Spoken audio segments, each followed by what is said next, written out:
प्रदेश सरकार ने महिलाओं को दिया बड़ा तोहफा। 2400 राशन डिपो की कमान होगी महिलाओं के हाथों में। तो हेलो फ्रेंड्स, मैं हूं नितिन और आप देख रहे हैं YouTube channel Nitin CSC valley. तो एक और बड़ी न्यूज निकल के आई है आज के अखबार में कि भाई जो दुष्यंत चौटाला जी हैं, जो मुख्यमंत्री हैं हरियाणा के, उन्होंने घोषणा की है कि भाई 2400 राशन डिपो की कमान महिलाओं के हाथों में दी जाएगी और नए जो है राशन डिपो अलॉट किए जाएंगे जो कि महिलाओं को अलॉट किए जाएंगे। तो क्या है पूरी खबर आपको दिखाते हैं या सुनाते हैं पढ़ के। हरियाणा सरकार महिलाओं को एक और बड़ा तोहफा देते हुए राज्य के 1/3 राशन डिपो की कमान महिलाओं को देने की दिशा में कदम उठाया है। राशन डिपो अलॉटमेंट में तेजाब हमले से पीड़ित महिलाओं और विधवाओं को वरीयता देने का भी प्रावधान किया गया है। हरियाणा के जो उप मुख्यमंत्री बालाजी ने शनिवार को फेयर प्राइस शो के नाम से एक पोर्टल की शुरुआत की है। अब इस पोर्टल के माध्यम से प्रदेश के विभिन्न क्षेत्रों में 3224 नए राशन डिपो के लाइसेंस दिए जाएंगे। इन लाइसेंसों के लिए आवेदन आमंत्रित किए गए हैं, जो कि 7 अगस्त तक आप ऑनलाइन भरे जा सकते हैं, अप्लाई कर सकते हैं 7 अगस्त तक। पोर्टल की शुरुआत करते हुए उप मुख्यमंत्री दुष्यंत चौटाला राशन डिपो में महिलाओं के लिए 33% आरक्षण का प्रावधान लागू हो गया है। प्रदेश में पहले से चल रहे राशन डिपो में महिलाओं के बैकलॉग को पूरा करने के लिए नए लाइसेंस आवंटन में प्रावधान किया गया है। उन्होंने बताया कि आप फेयर प्राइस शॉप के नाम से एक पोर्टल का उद्घाटन किया गया है, उसके माध्यम से आप इसमें नए डिपो के लिए आवेदन कर सकते हैं, जो कि महिलाएं भी कर सकती हैं और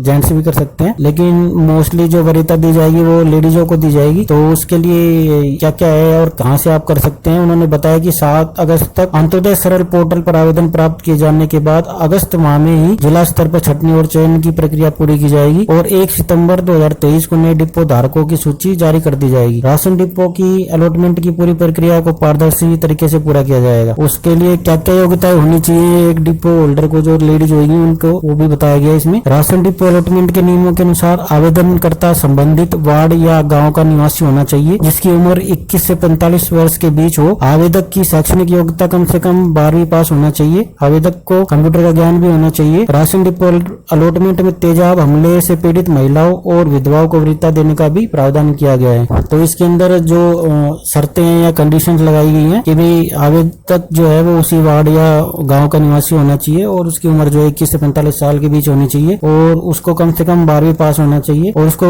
कंप्यूटर का ज्ञान भी होना बहुत जरूरी है। और जो इस डिपो अलॉटमेंट की जो वरीयता जो है वो तेजाब हमले में पीड़ित महिलाओं और विधवाओं को वरीयता देने का भी इसमें प्रावधान है। तो ये थी पूरी खबर। अब आप कैसे इसको सरल से आवेदन कर सकते हैं और क्या क्या आपको डॉक्यूमेंट्स चाहिए एक नया राशन डिपो अलॉटमेंट के लिए, वो भी आपको मैं बताने जा रहा हूँ। तो ये देखिए, अंत्योदय सरल से आप इसको अप्लाई करवा सकते हैं। नया उचित मूल्य दुकान लाइसेंस जारी करना सेवा के नाम से ये एक सेवा है सरल हरियाणा पर। उसमें जो पात्रता है वो भी वही सेम वही है जो अभी बताई गई है आपको। मैं एक बार फिर से बता देता हूँ। योग्य आवेदक का अर्थ है 10वीं 10+2 या उसके समक्ष योग्यता रखने वाला व्यक्ति जिसकी आयु 21 वर्ष से कम नहीं होनी चाहिए और वह उस इलाके का निवासी है जिसके लिए उचित मूल्य दुकान लाइसेंस के लिए आवेदन किया गया है। हालांकि स्वयं सहायता समूह और साक्षर महिला समूह के मामले में 10+2 पास और उम्र की शर्त लागू नहीं होगी। उचित मूल्य की दुकान का अर्थ उस दुकान से है जिसे इस आदेश के तहत सार्वजनिक वितरण प्रणाली के तहत राशन कार्ड धारकों को आवश्यक वस्तुओं को वितरित करने के लिए लाइसेंस में चिन्हित किया गया है। उचित मूल्य की दुकान का लाइसेंस कम से कम 600 राशन कार्डों के लिए दिया जाएगा, जो 1200 से अधिक नहीं होंगे। लेकिन ग्रामीण क्षेत्रों में इस उद्देश्य के लिए एक गांव को एक इकाई माना जाएगा और इस तरह उचित मूल्य की दुकान के लिए लाइसेंस गांव में 600 से कम राशन कार्ड के लिए जारी किया जाएगा। आवेदक बेरोजगार होना चाहिए। इसके अंदर एक ये कंडीशन भी है कि आवेदक जो है बेरोजगार होना चाहिए। इससे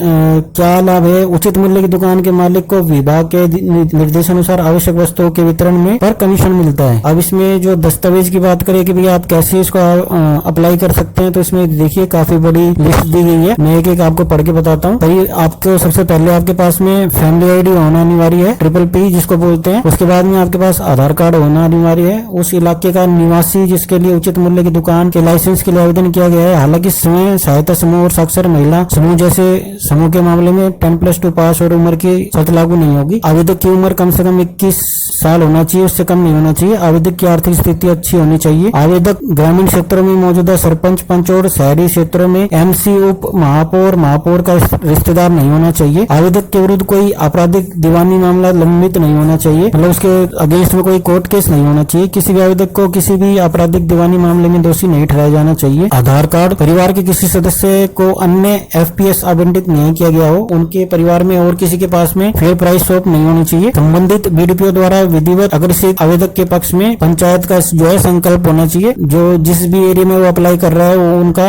सबका सहयोग होना चाहिए। उसको आवेदक सरकारी सेवक या कोई सरकारी पेंशन प्राप्त करने वाला नहीं होना चाहिए, मतलब पूर्ण रूप से वो बेरोजगार होना चाहिए, कोई कामकाजी व्यक्ति नहीं इसको अप्लाई कर सकता है। ग्राम पंचायत एमसी से उद्घोषणा प्रमाण पत्र आपको प्राप्त करना होगा। एफपीएस के लिए प्रस्तावित स्थान का नक्शा जो है वो भी आपको सबमिट कराना होगा। अपना जाति प्रमाण पत्र भी आपको सबमिट कराना होगा। किराए की संपत्ति के मामले में रेंट एग्रीमेंट, अगर जो आवेदक है वो कहीं किसी किराए की जगह पर रहता है तो उसको रेंट एग्रीमेंट भी सबमिट कराना होगा। और राशन कार्ड की आवश्यक संख्या उसको एक घोषणा करनी होगी भी उसके पास में कितने जो है राशन कार्ड वो बन जाएंगे या कितनों को वो बांट सकते हैं। तो ये सभी डिटेल इतने सारे डॉक्यूमेंट्स आपको इकट्ठे करके आप यहाँ से सरल हरियाणा से इसको अप्लाई कर सकते हैं। इसके लिए देखिए आप सेवा के लिए फीस कितनी लगेगी सरकारी प्रभार में। पीडीएस लाइसेंस शुल्क जो है 2000 रुपए और सुरक्षा राशि जो है 5000 रुपए। तो लगभग ये मान के चलिए आपका 7 से 8000 रुपए इसमें लग जाएगा इसको अप्लाई करने के लिए। और जो सेवा का अधिकार समय सीमा है जो है वो 1 महीना है, मतलब 30 दिन के अंदर आपका जो अप्लाई करने के बाद में अगर सभी डॉक्यूमेंट्स वेरीफाई हो जाते हैं और सभी सही पाए जाते हैं तो 1 महीने के अंदर आपको लाइसेंस जो है इशू कर दिया जाएगा। तो ये थी पूरी प्रक्रिया। Thank you.